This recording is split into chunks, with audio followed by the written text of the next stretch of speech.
Yo, it's happened Tuesday, the holy grail of the beat. What better day to spit gems? New York's legacy repeats. A weeknight, sit quiet, and for we it ain't dead. Ghost dog vibes, breaking it down in your head. Sit back, roll a blunt, let's elevate in style. Recollect the memory, city vibes make it worthwhile. NFL fans gather round, we ready for the grind. This channel be my throne, leading you to unwind. Spitting facts on the mic, headphones set to the tone from the streets of the east. We making this our own.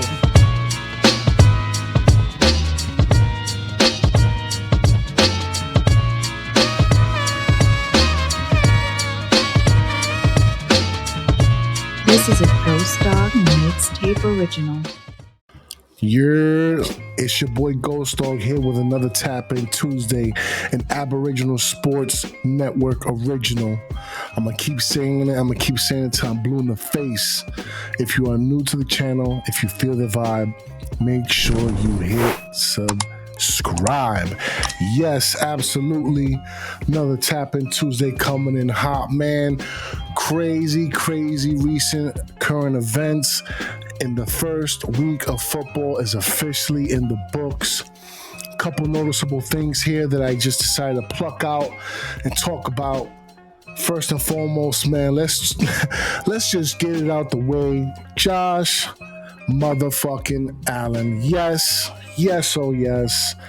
Man, look, he's probably the best quarterback in football that nobody's talking about like that.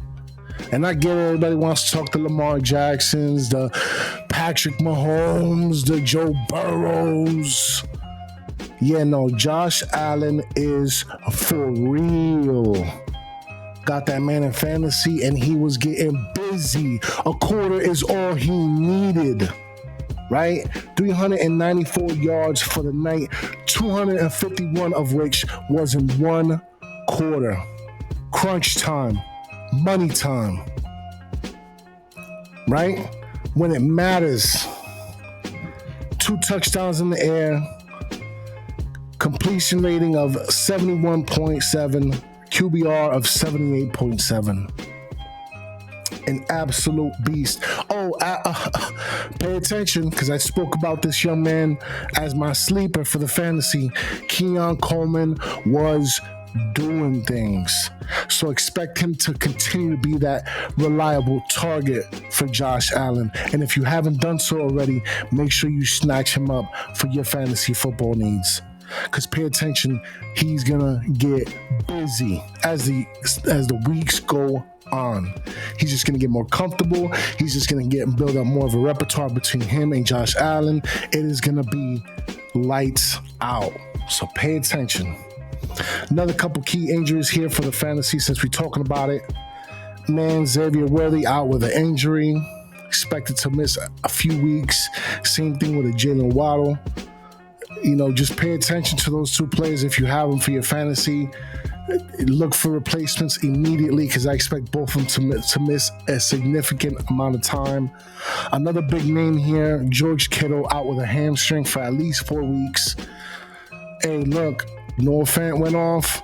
A couple other names in those, and those waivers that I paid attention to. Fryermuth, somebody's out there. This tight end depth is crazy this year, so you can absolutely find somebody out there that's, more than likely in your waivers that can fill in for that George Kittle spot. You know what I'm saying? Absolutely. And talking about fantasy football, man, talking about me dropping the ball with the Michael Pittman sit-ems.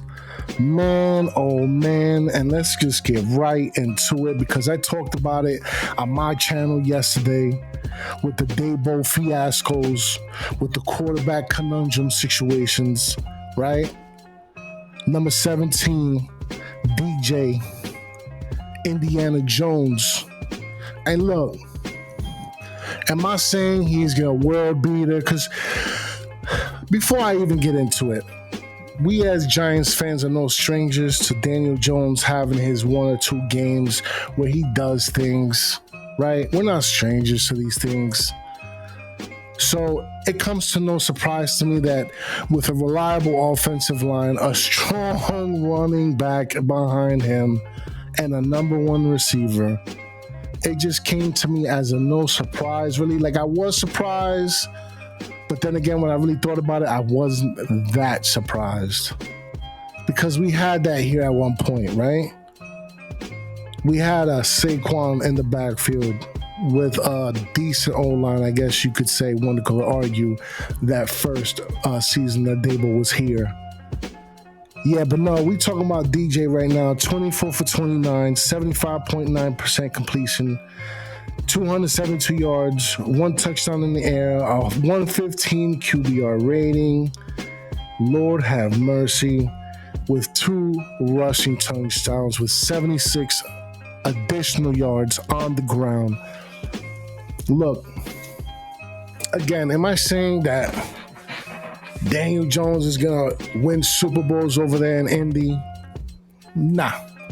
What I am saying is, though, this is that there's a good chance that if they continue on with this success in that division, that they end up going to the playoffs. And there's a really good chance that DJ has won himself another contract. It's just a matter of time at this point. So it's something to keep our eyes on. You know, that being the case, pivoting over here towards Mr. Brian Daboll, Unstable Daboll, Brian the Bum, as I'm going to continue to call him until proven otherwise. Right? Brian the Bum was blaming DJ this, DJ that. And not to say like, oh, I'm apologizing to DJ. Because look, at best, let's keep it a bando. He's nothing special.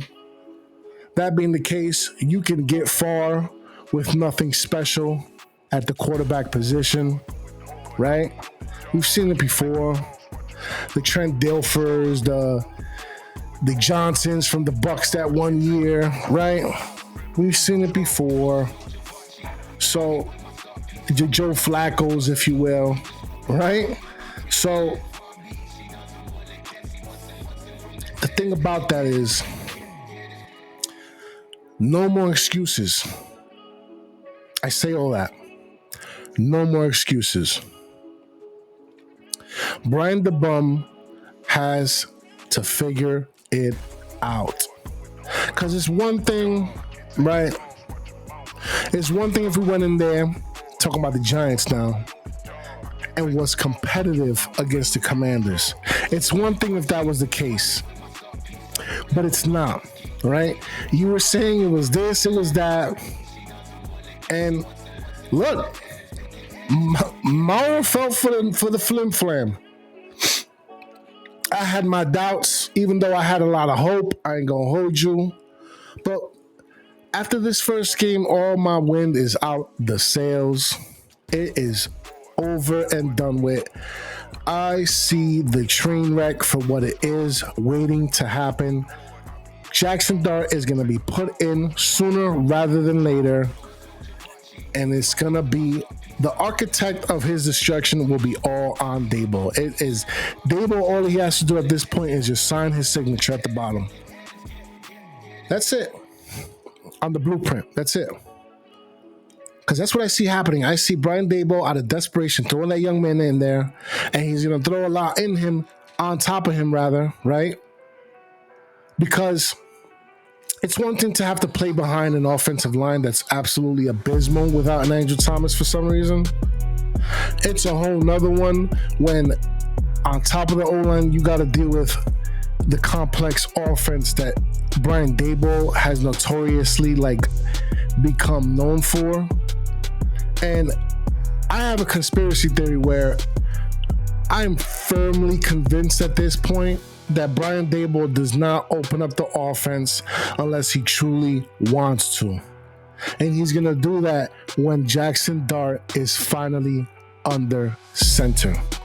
The question is, are we going to get a Jackson Dart flop situation? Or is Jackson Dart that talented where his talent is going to supersede the Brian Daboll hubris? Are we going to get a new Jack City Dart when the time finally comes?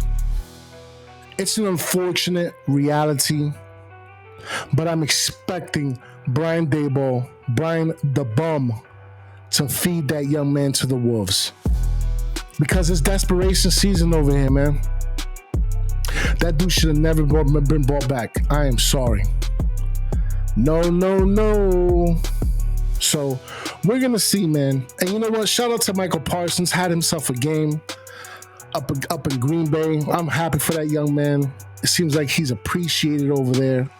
Had a comment as well, like, man, y'all basically alluding to the fact that the Cowboys was wasting his time, that they could have traded him eons ago, so that way he could have been better for the Green Bay Packers.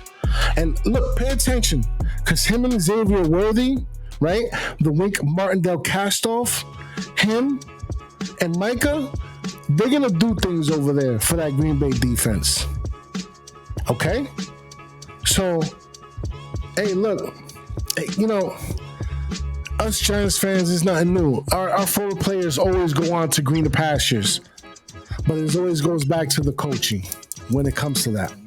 It's always back to the coaching. So there it is, man. My little tap-in Tuesday, my little check-in, my little overview of a couple things that really caught my eye for this past first week. So, you know, it is all a go at this point on the week 2. I will be keeping my ear to the ground for all these, crazy moments for this week 2 upcoming. So pay attention for that. For the next Tap-In Tuesday, pay attention for future Giants content on my channel. I'll leave the link to my channel in the description down below. If you haven't done so, go check it out. If you haven't subscribed, make sure you do. Would appreciate that. And make sure for future content, especially for with me and Miss Hangover here at the Aboriginal Sports Network for the Fantasy Foreplay, we're going to have all your football fantasy needs. I promise you. That being the case, I'm going to give y'all a big blue salute and peace. Yo, it's Tap-In Tuesday, the holy grail of the beat. What better day to spit gems? New York's legacy repeats. A weeknight, see quiet, and for we it ain't dead. Gh0stDog's vibes, breaking it down in your head. Sit back, roll a blunt, let's elevate in style. Recollect the memory, city vibes make it worthwhile. NFL fans gather round, we ready for the run. This channel be my throne, leading you to unwind. Spitting facts on the mic, headphones, censor the tone from the streets of the east. We making this our own. Tapping out Tuesday, but only for a while. Goodbye Tuesday, a pill now hard to swallow. Hit that like button and don't forget to follow. I'll be back soon, shit, it might be tomorrow. This is a Gh0stDog mixtape original.